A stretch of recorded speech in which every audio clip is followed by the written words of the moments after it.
চোখেরই পলকে তুমি হতে পারো লাশ, চিরতরে বন্ধ হবে তোমারই নিঃশ্বাস। হবে আলান তোমারই নাম, হবে আলান আপনারই নাম, মসজিদের মাইকে বাড়িওয়ালা নাই রে বাড়ি নাই রে দুনিয়াতে। আয়াতের অনুবাদের দিক খেয়াল করবেন, তাহলে আলোচনা বুঝতে পারবেন। ইন্নাল্লাহা নিশ্চয় আল্লাহ তাআলা লা ইয়াগফিরু তিনি ক্ষমা করেন না, আই ইশরাকা বিহি যদি তার সঙ্গে কেউ শিরিক করে। আল্লাহ পাক ক্ষমা করেন না যদি আল্লাহর সঙ্গে কেউ কি করে, শিরিক করে। এরপরে আল্লাহ বলছেন ওয়া ইয়াগফিরু মা দুনা যালিকা লিমান ইয়াশা, অন্য যে সকল গুনাহ আমার বান্দারা করে আমি আল্লাহ ইচ্ছা করলে সমস্ত গুনাহ সব মাফ করে দেব, শুধুমাত্র একটি গুনাহ মাফ করব না। ওই গুনার নাম কি? শিরিকের গুনাহ।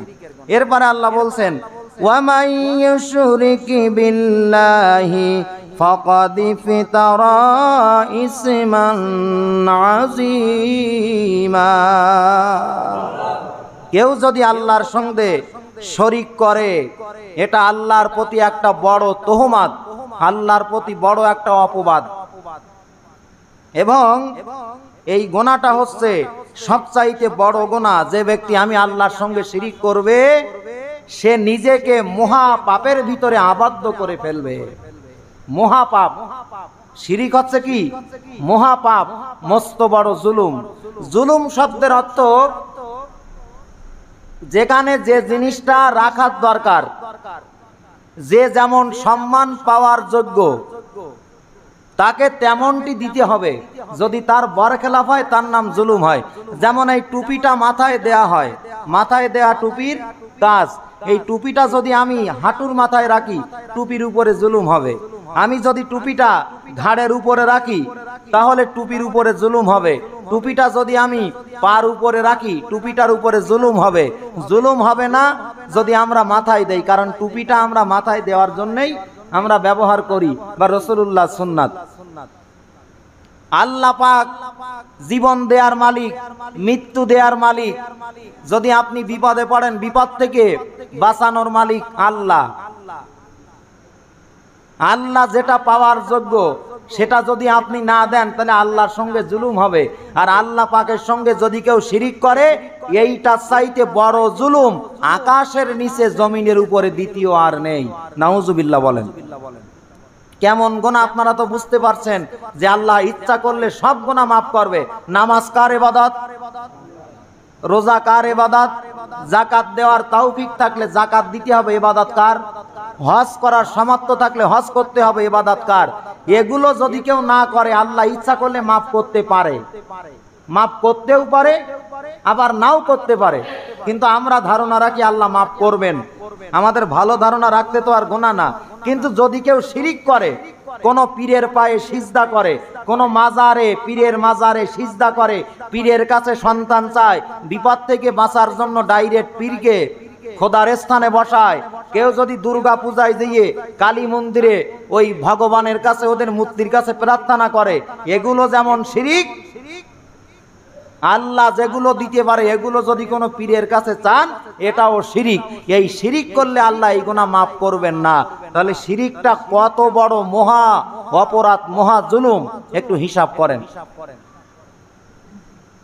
সূরা মায়েদার ভিতরে আল্লাহ রাব্বুল আলামিন ৭২ নম্বর আয়াতে বলেন, সূরা মায়েদার ৭২ নম্বর আয়াতের মাঝখানে আল্লাহ বলেন ইন্নাহু মাইয়ুশরিক বিল্লাহ ফাকাদ হারামাল্লাহু আলাইহিল জান্নাহ ওয়া মাআওয়াহুন নার ওয়া মা লিয-যালিমিনা মিন আনসার। আল্লাহ বলছেন নিশ্চয়ই যারা আল্লাহর সঙ্গে শিরিক করবে ফাকাদ হারামাল্লাহু, আল্লাহ তাদের জন্য চিরতরে হারাম করবে জান্নাত, মানে জান্নাত। যারা শিরিক করবে আল্লাহ চিরতরে তাদের জন্য জান্নাত কি করবে? হারাম করবে। ওয়া মাআওয়াহুন নার, তাদেরকে আল্লাহ পাক জাহান্নামের ভিতরে রাখবে, জাহান্নামে তাদের বাসস্থান হবে। ওয়া মালিজ জালিমিনা মিন আনসার। আর শিরিক যারা করে, এই জুলুম যারা করে, এই জালেমদেরকে সাহায্য করার মতো আসমানের নিচে আসমানের উপরে কেউ নাই। আল্লাহ যদি কাউকে সাহায্য না করে, আর কেউ কি সাহায্য করার আছে ভাই? নাই। গভীর সমুদ্রে যখন বিপদে পড়ি, জাহাজের ভিতরে যখন ঢেউয়ের ভিতরে আমরা পড়ে যাই, তখন নামাজ পড়ি আর না পড়ি, হিন্দু ধর্মের লোক তো নামাজ পড়ার প্রশ্নই আসে না, মূর্তি পূজা করে। তারাও কিন্তু ভগবানের ডাকা বাদ দিয়ে বলে আকাশের মালিক আল্লাহ আমাদের বাঁচাও। হিন্দুদের কঠিন বিপদের ভিতরে ফেলাই দেখবেন, ওরা ভগবানের বলে না, দুর্গা পূজা, দুর্গা মা, সরস্বতী আমার বাঁচাও। মনের অজান্তেই বেরিয়ে আসে আল্লাহ আমাদের বাঁচাও। সুবহানাল্লাহ বলেন।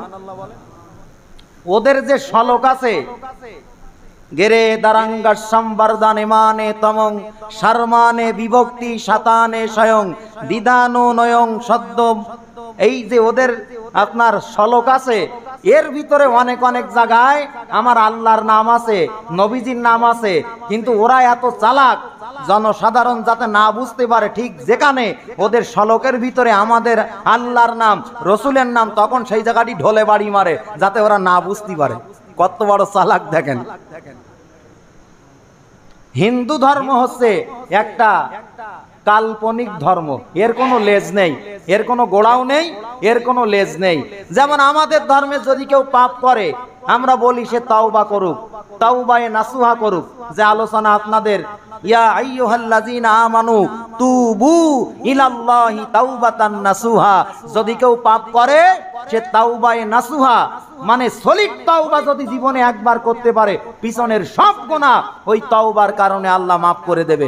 সুবহানাল্লাহ বলেন। হিন্দু ধর্মের যদি কেউ, ওদের ধর্মের মতে যদি কেউ গুনাহ করে, ওদেরও এরকম তাওবার, ওদেরও ক্ষমার সিস্টেম আছে। সেটা হলো কি, পঞ্চগব্য সমন্বিত। পঞ্চ মানে 5, গব্য মানে গরু, সমন্বিত মানে গরুর 5টা অংশের সমন্বয় করে ঢোকাঢোক গিলতে হবে। গরুর 5টা অংশ, 1 নাম্বার গোবর, 2 নাম্বার সোনা, 3 নাম্বার মাখন, 4 নাম্বার ঘি, 5 নাম্বার দুধ। গোবর, সোনা, ঘি, মাখন, দুধ, এই 5টা জিনিসও তৈরি হয়, ফ্যাক্টরি হচ্ছে গরু। এই 5টা জিনিস গরুর থেকে তৈরি হয়। হিন্দু ধর্মে যদি কেউ পাপ করে, মহাপাপ, তাহলে ওই ধর্মের মাপের সিস্টেম হলো, একটা গ্লাসের ভিতরে, একটা গামলার ভিতরে গোবর নেবে, সোনা নেবে, দুধ নেবে, ঘি নেবে, মাখন নেবে, নিয়ে মোটামুটি একটা ভালো করে ঘটন দেবে। পঞ্চগব্য সমন্বিত এই গরুর 5টা জিনিস একসঙ্গে ঘুটে চোখ কান বুঝে যদি ভুড়কুনির তলায় ঢুকুতে পারে, সারা জীবনে যা গোনা করি সব মাফ হয়ে যাবে। জোরে কন্না নাউজুবিল্লাহ। একটা ধর্ম হয়। আজকে কথা না বললেই নয়, মুসলমান হোটেলে ঢোকে, ঘোষ ডেয়ারি, প্রত্যেক হিন্দুরা সকালে যখন তাদের হোটেল খোলে, তখন করে না? তুমি মুসলমানের সন্তান হয়ে, নামাজি হয়ে, তুমি আল্লাহর ওলিদের মুরিদ হয়ে আলেমদের ভালোবাসো, তুমি রসুলের কালেমা পড়া মুসলমান, মুসলমানের হোটেলে তুমি নাস্তা করতে ঢোকো না, তুমি যাও হিন্দুর হোটেলে। কোন পশু যদি আল্লাহর নামে জবাই না হয়, ওই পশু খাওয়া তো হারাম। এখন হিন্দুরা জবাই করে কি কায়দায়, একটু খোঁজ নিয়ে দেখেন। এই জন্য আপনি খাইতে পারবেন তখন, পেট আর বাঁচে না, ক্ষুধার যন্ত্রণা সহ্য হয় না, আশপাশে কোনো মুসলমানদের হোটেল নেই, খাবারের দোকান নেই, বাধ্য হই তখন আপনি হিন্দুদের ওখানে যাইতে পারবেন। কিন্তু মুসলমানের সুন্দর সুন্দর হোটেল আছে, এদের পাক ভালো লাগে না, ওরা মোটামুটি পাকটা করি 2-1 ফোঁটা দেয়, বুঝেন তো, এই জন্যই পাকটা খুব ভালো লাগে। যাবেন কি না যাবেন আপনাদের বিবেকের আয়নায় প্রশ্ন, তবে না যাওয়ার চেষ্টা করবেন, এটা ইমানি দায়িত্ব। কোন হিন্দু দেখছেন যে হিন্দুর দোকান রেখে মুসলমানের দোকানে বাজার করতে ঢুকিস? আর আমরা মুসলমান, এগুলো দেখার পরেও আমাদের বিবেক খোলে না। আল্লাহ হেদায়েত দান করুক, একটু জোরে বলেন না আমিন। তাহলে হিন্দু ধর্মের গুনাহ করলে তাকে পাক করার পন্থা আছে। গরুর কয়টা জিনিস? এক নাম্বার গোবর, 2 নাম্বার সোনা, 3 নাম্বার দুধ, 4 নাম্বার ঘি, 5 নম্বর মাখন। এই 5টা একসঙ্গে যদি ঘুটে 1 গ্লাস বিক্রি করা হয় কয় টাকাতে কিনবেন বলেন? 100 টাকা। একটা ধর্ম হলো। আর আমাদের ধর্ম কত সুন্দর ধর্ম, এই ইসলাম ধর্ম পেয়ে আমরা তো গর্ববোধ করি। জোরে বলেন না আলহামদুলিল্লাহ। অনেকে আলহামদুলিল্লাহ বলতে পারলেন না, একটু জোরে বলেন না আলহামদুলিল্লাহ। আপনি ইহুদি হবেন, ইহুদির কোন ব্যক্তির স্ত্রী যদি মাসিক হয়, তার মানে যদি সে অপবিত্র হয়, একসঙ্গে তারা থাকে। খ্রিস্টানদের ধর্মে আছে কোন খ্রিস্টানের স্ত্রী যদি নাপাক হয়, মানে হায়েজ হয়, মাসিক হয়, তাহলে যে ঘরে তার স্বামী থাকবে ওই ঘরের ভিতরে তারে রাখে না। আর মুসলমানের ধর্ম কত সুন্দর ধর্ম, স্ত্রী নাপাকি হয়েছে, সমস্যা কি? লজ্জা স্থানে ভালো করে একটা শক্ত কাপড় বাঁধো, যাতে নাপাকিটা বেডে না পড়ে, স্বামী স্ত্রী এক জায়গায় শয়ন করো, কোনো সমস্যা নেই। আল্লাহু আকবার বলেন। এর চাইতে আর ধর্ম পাবেন কই? হাদিস শরীফে আছে এই যে অনেকে বোবা হয়, নাক টেরা হয়, হিজড়া হয়, মাসিক চলা অবস্থায় যদি কেউ মিলিত হয়, মেলামেশা করে, এই মেলামেশায় যদি কোনো সন্তান হয়, এই সন্তানটা হয় আপনার ওয়াকিজু। এই জন্য মুসলমানের ধর্মে এগুলো অ্যাকসেপ্ট করে না, শরিয়াত বিধি বাধ্যকতা দিয়েছে। একটু জোরে বলেন না আলহামদুলিল্লাহ। এর চাইতে ভালো ধর্ম আর পাবেন কোথায়? আল্লাহ পাক আমাদের একটু জানা বোঝার তৌফিক দান করেন। সকলে বলি আমিন। একটু জোরে বলি আমিন। তাহলে যে আয়াতটি বললাম, আল্লাহ ইচ্ছা করলে নামাজ পড়ো নাই, মাফ করতে পারে। রোজা রাখো নাই, মাফ করে দিতে পারে। যাকাত দাও নাই, মাফ করে দিতে পারে। কিন্তু যদি শিরিক করো, এইটা আমি আল্লাহ মাফ করতে পারি না। একটু জোরে বলেন, মাফ করতে পারি না। এই জন্য আল্লাহ পাক সূরা মায়েদার ভিতরে বলছেন, মাইয়াশরিকি বিল্লাহ, যদি কেউ আমি আল্লাহর সঙ্গে শিরিক করে, ফাকাদ হারামাল্লাহু আলাইহিল জান্নাহ, আমি আল্লাহ এই সমস্ত শিরিককারীদের জন্য, বান্দা বান্দীদের জন্য জান্নাত চিরতরে হারাম করে দিয়েছি।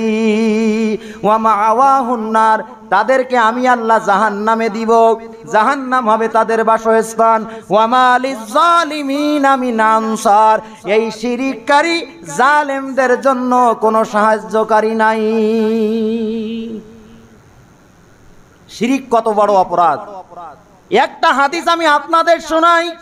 জাতির পিতা হযরত ইব্রাহিম আলাইহিস সালামের পিতার নাম কি? জোরে বলেন। আজর না, জাতির পিতা ইব্রাহিম আলাইহিস সালামের আব্বার নাম হচ্ছে তারেক। অনেক তাফসীরের ভিতরে আছে নাম তারি, তয়াকার রয় রশি হ। সব সময় ইব্রাহিম আলাইহিস সালামের আব্বা তারিকের ঘাড়ে একটা ব্যাগ থাকতো, ওই ব্যাগের ভিতরে একটা মূর্তি থাকতো, ওই মূর্তির নাম ছিল আজর। এই জন্য আল্লাহ পাক যত জায়গায় ইব্রাহিম আলাইহিস সালামের পিতার নাম কোরআনে নিয়েছেন, সব জায়গায় আজর বলে আল্লাহ পাক ডাক দিয়েছেন। আদি নাম হচ্ছে কি? তারিক অথবা তারিখ। আর যে মূর্তি থাকতো প্যাকেটের ভিতরে, ওই মূর্তিটার নাম আজর। যেখানে যাইতো মূর্তি সেখানে যাইতো। মূর্তি যদি ওদের খোদা হয় তো বাথরুমে গেল, খোদা চকি দিচ্ছে আর খোদার সাকিরে পায়খানা করতেছে। একজন আল্লাহর ওলি যেখানে যায়, কাঁচকান্দের ভিতরে একটা প্যাকেট থাকে, প্যাকেটের ভিতরে ব্যাগের ভিতরে মূর্তি থাকে। হঠাৎ করে নিম্নচাপ বাথরুমের হাজত হইল, জঙ্গলের বাইরে একটা গাছের গায়ে ওই প্যাকেটের ভিতরে মূর্তিটা আছে, গাছের গায়ে হেলান দিয়ে জঙ্গলের ভিতরে ঢুকলো। প্রাকৃতিক নিয়ম সারবে, পায়খানা করবে। পায়খানা করার পরে ওই হিন্দু ব্যক্তি যখন বাইরে আসছে, আল্লাহর ওলি বাইরে আসছে, তখন তো আল্লাহর ওলি হয় নাই। বাইরে এসে দেখে যেই খোদাকে কান্দে করে সব জায়গায় নিয়ে ঘুরে বেড়ায়, একটা 4 পেয়ে কুকুর পিছনের পা উঠায়ে পেশাব করে দিয়েছে খোদার মুখে। নাউজুবিল্লাহ। যে খোদারে এত যত্ন করে রাখে, সেই খোদার মুখে কুকুরে পেশাব করতেছে, খোকা একটু ঢেই বলি তাড়াই দিতে পারল না। ওই ব্যক্তির মস্তিষ্ক খুলে গেল, আরে নিজে না খাই তারপরেও এর উপরে কোনো জুলুম করি না আমাদের খোদা, যেখানে যাই সাথে করি। সামান্য 5 মিনিটের জন্যে গাছের গায়ে খোদারে হেলান দিলাম, দেওয়ার পরে একটু পায়খানা সেরে আসলাম।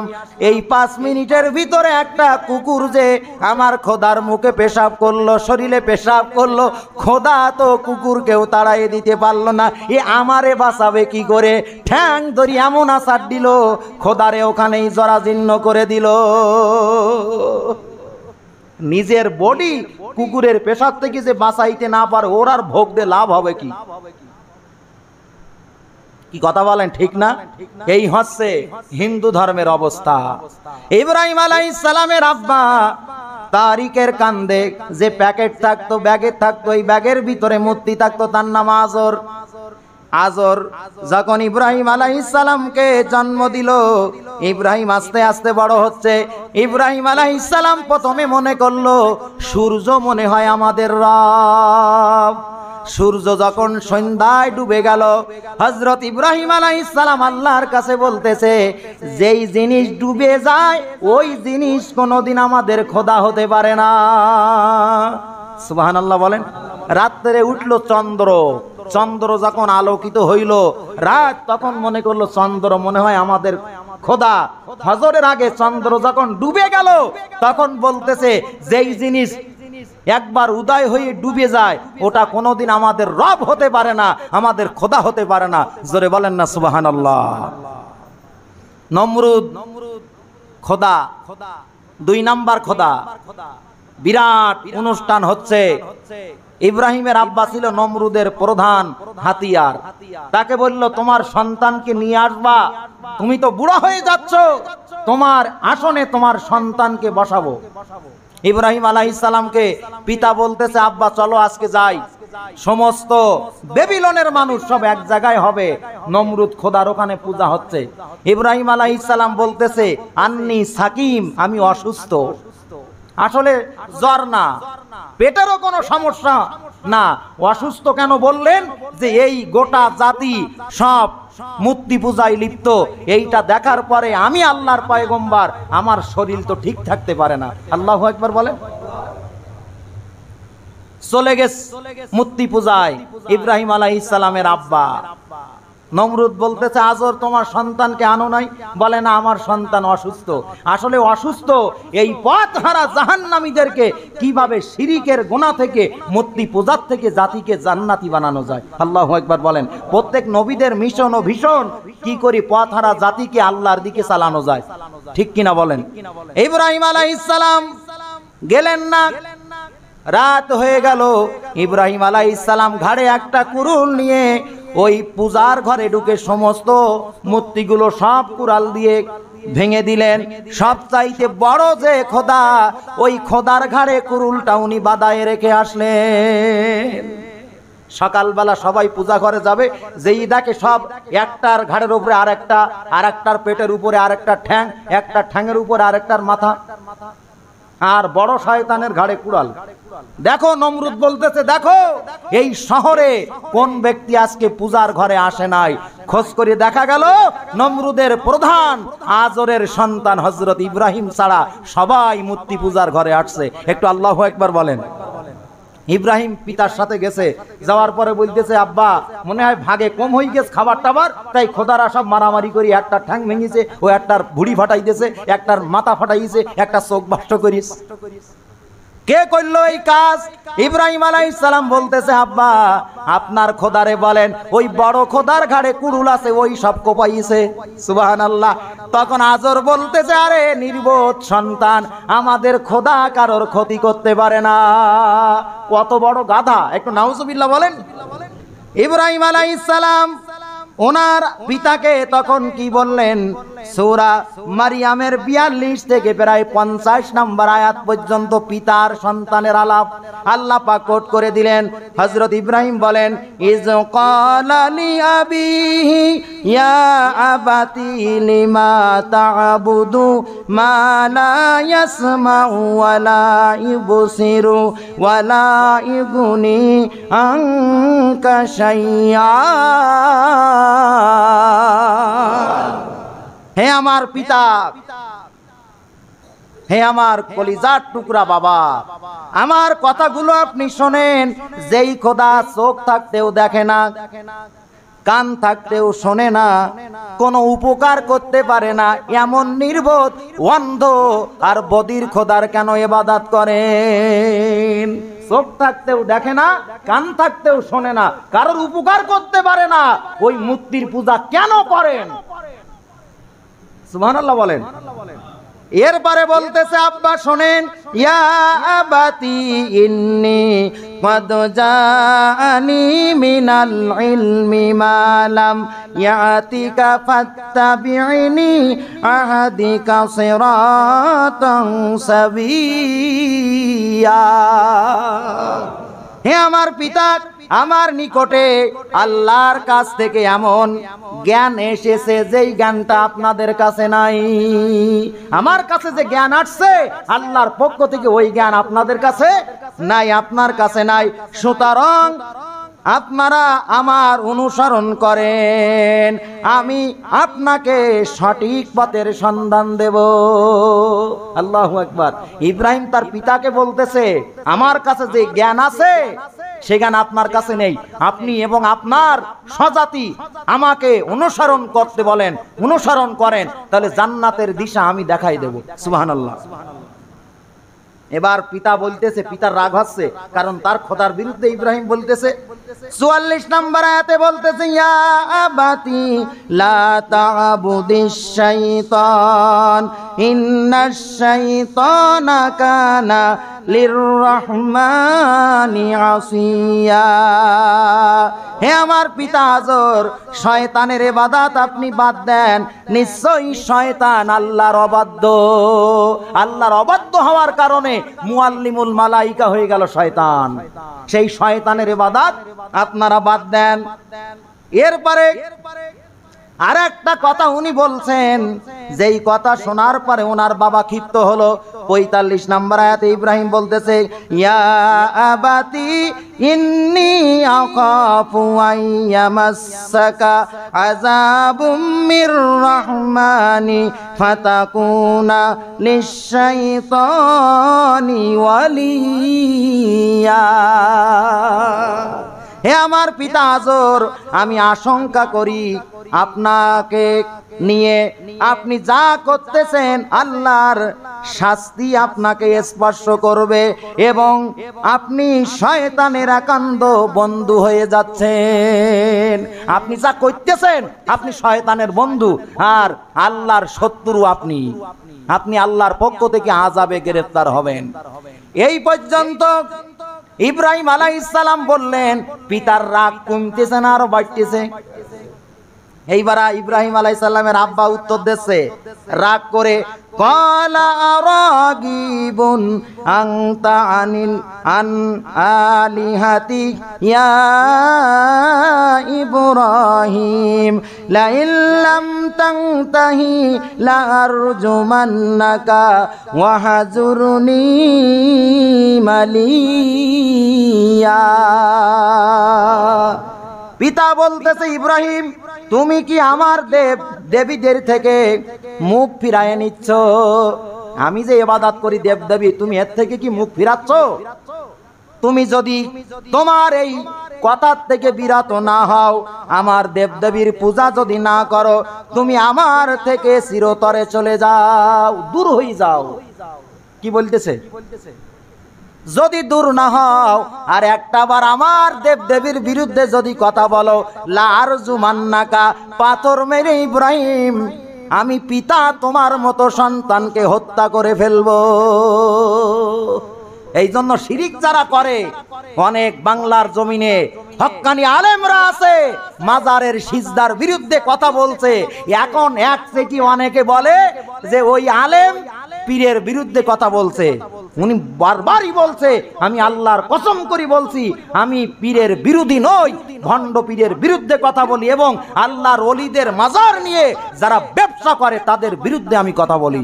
এই জন্য ইব্রাহিম মূর্তির বিরুদ্ধে কথা বলার কারণে যেমন তার পিতার নমরুদ তার উপরে পাথর মারতে দ্বিধা করে নাই, দেশ থেকে তাড়াই দিতে বাধ্য করেছিল, ঠিক ওই দাওয়াত যারা দেবে একদল মুসলমান নামধারী আলেম পর্যন্ত তাদেরকে গালাগালি করবে। কি কথা কি বোঝেন? আপনি বলেন তো, যে ব্যক্তি দুনিয়ার থেকে বিদায় নিয়েছে এখন মশারি টানানোর কি যুক্তি, সেখানে আগরবাতি দেওয়ার কি যুক্তি, সেখানে মোমবাতি জ্বালানোর কি যুক্তি? ফুরফুরায় জানতো দাদা হুজুর কেবলা এবং তার পাঁচ সাহেব দাদা শুয়ে আছে, কোনো আগরবাতি কোনো মোমবাতির কোনো সিস্টেম নেই, মশারির কোনো সিস্টেম নেই। একটু বসে জিয়ারাত করবেন অনেকক্ষণ, তাও বসতে দেবে না। যদি চাওয়ার দরকার হয় আমার দাদা যান মসজিদ বানাইছে মসজিদে গিয়ে চাও, আল্লাহু আকবার বলেন। আর আমরা করি কি? শর্ষিনায় যান, চরমনায় যান, খানপুর যান, তারপরে নেসারাবাদ যান, ঝালুকাঠিতে যান, বাইতুল শরফ যান, হক্কানি আল্লাহর ওলি যেখানে আছে তাদের মাজারে এই সমস্ত শিরিকের কাজ হয় না। আল্লাহু আকবার বলেন। এগুলোর দ্বারা কোনো উপকার আছে ভাই? আর এইগুলো বললে যদি কেউ রাগ করে কিছু করার নেই, সলিড কথা এগুলো আমাদের বলতে হবে। এখন যে কথা বলছিলাম, ইব্রাহিম আলাইহিস সালামের পিতা রাগ করলেন না? কথা বলেন যে এবার যদি বলো পাথর দিয়ে তোমাকে মারবো, আমার তরে দূর হয়ে যাও। ইব্রাহিম আলাইহিস সালামের কত মায়া, যদিও জন্মদাতা বাবা জাহান্নামী হয়ে যাচ্ছে, পিতা মারতে চাইলো, দূর হওয়ার কথা বললো। এবার আল্লাহর কাছে পিতার জন্য কি বলছে শোনেন, সূরা মারিয়ামের 47 নম্বর আয়াত। এতগুলো ক্ষিপ্ত হয়ে পিতা যখন কথা বললেন, ইব্রাহিম আলাইহিস সালাম বলতেছে ক্বালা সালামুন আলাইক সাআস্তাগফিরু লাকা রাব্বি ইন্নাহু কানা বি হাফিয়া। ইব্রাহিম আলাইহিস সালাম বলতেছে আব্বা আপনার প্রতি আল্লাহর শান্তি নাজিল হোক। আল্লাহু আকবার। আমাদের পিতা যদি একটু রক্ত গরম করা কথা বলে, সন্তান তখন কি বলে? তোর মতন বাপের পরিচয় আমি দেব না, যদি কিছু পারি করি দেখাবো, আমরা বলি না? আর ইব্রাহিম আলাইহিস সালাম কি বলতেছে? আব্বা আল্লাহর শান্তি আপনার উপরে কি হোক, নাজিল হোক। ও আব্বা আমি বিদায় নিচ্ছি, বিদায় সালাম আপনাকে জানাচ্ছি, আর বলতেছি আব্বা তোমার কাছে আমি আসবো না, আমি আমার রব আল্লাহর কাছে তোমার জন্য ক্ষমা করব। নিশ্চয় আমার রব অতিশয় ক্ষমাশীল অনুগ্রহশীল। আমি চলে যাচ্ছি, তবে বদদোয়া দিলাম না, আল্লাহর কাছে আপনার জন্য ক্ষমা চাবো। নিশ্চয় আমার আল্লাহ অত্যন্ত মেহেরবান, হাফিয়া, অনুগ্রহশীল, ক্ষমাশীল। সুবহানাল্লাহ বলেন। এই কথা বলে ইব্রাহিম আলাইহিস সালাম যখন চলে গেলেন, আল্লাহ পাক ইব্রাহিম আলাইহিস সালাম সম্পর্কে 3টা আয়াত পরে 50 নম্বর আয়াতে বলতেছেন ওয়া ওয়াহাবনা লাহুম মির রাহমাতিনা ওয়া জাআলনা লাহুম লিসানা সিদকিন আলিয়া। আমি তাদের দান করলাম আমার অনুগ্রহ এবং তাদের দিলাম আমি আল্লাহ বিশ্বজোড়া সুখ্যাতি। মানে ইব্রাহিম আলাইহিস সালামের বংশে আল্লাহ অনুগ্রহ দিলেন কি, ওনার সন্তানদের ভিতরে 2 জনকে আমি আল্লাহ নবী বানালাম এবং তাদের নাম গোটা দুনিয়ার ভিতরে আমি আল্লাহ ছড়িয়ে দিলাম। আল্লাহু আকবার। ইব্রাহিম নবীর 2 স্ত্রীর গর্ভে 2 জন পয়গম্বর, ইসহাক আর ইসমাইল। সুবহানাল্লাহ বলেন। এই ইব্রাহিম আলাইহিস সালাম কিয়ামতের ময়দানে যখন উঠবে, খেয়াল করেন হাদিসটা অত্যন্ত গুরুত্বপূর্ণ। আজকে আলোচনা কিসের বলেন তো? জোরে বলেন। আল্লাহ সব গুনাহ মাফ করবে, কি মাফ করবে না? শিরক। ইব্রাহিম আলাইহিস সালাম কিয়ামতের ময়দানে ওনার আব্বার সঙ্গে ওনার সাক্ষাৎ হবে। ইব্রাহিম আলাইহিস সালাম সুন্দর একটা চেয়ারে বসে থাকবে, হঠাৎ করে নিচের দিকে তাকিয়ে দেখবে ফেরেশতারা জাহান্নামের শিকল দিয়ে ওনার আব্বার হাত পায়ে আর গলায় শিকল দিয়ে টানা হেঁচড়া করে জাহান্নামের দিকে নিয়ে যাচ্ছে। এই দৃশ্য সন্তান যখন দেখবে, যদিও পিতামাতার সন্তানের ভিতরে আর পিতার ভিতরে অনেক শত্রুতা, কিন্তু সন্তানের চোখের সামনে ওই পিতাকে যদি কেউ গায়ে গামছা দিয়ে গলায় দড়ি দিয়ে টানে, ওই সন্তান রক্তের একটা টান আছে, দাঁড়ায় দেখতে পারে। জোরে বলেন। আবার পিতার সামনে অবাধ্য সন্তানকে যদি কেউ বেদম মারে, রক্তের টানে পিতা কিন্তু সব দুঃখ কষ্ট ভুলে যেয়ে সন্তানকে বাঁচানোর জন্য দৌড়ায়।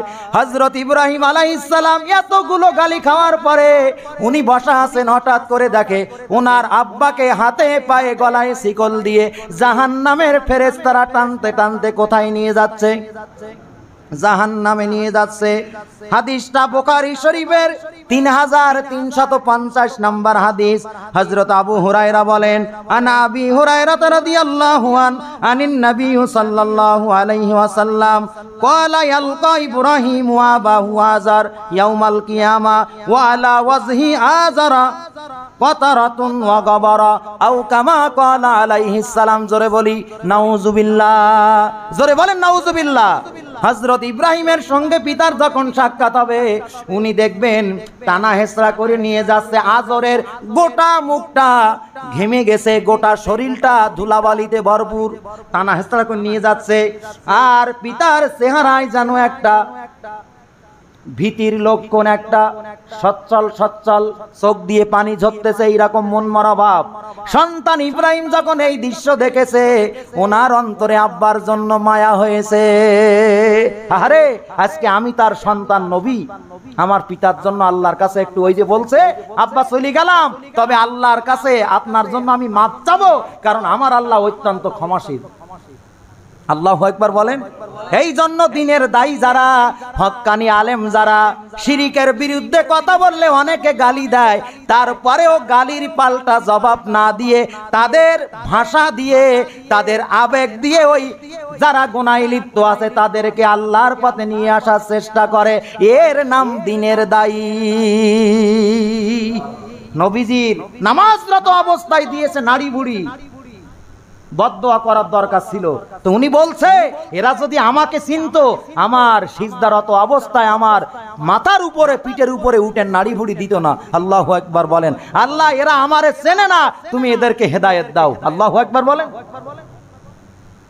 এই খাসিয়াত থাকতে হবে যারা আলেম ওলামা তাদের ভিতরে। ইব্রাহিম আলাইহিস সালাম এই অবস্থা দেখে আল্লাহর কাছে কিছু বলবেন, তার আগে আব্বারে বলতেছে ফায়াকুলু লাহু ইব্রাহিম।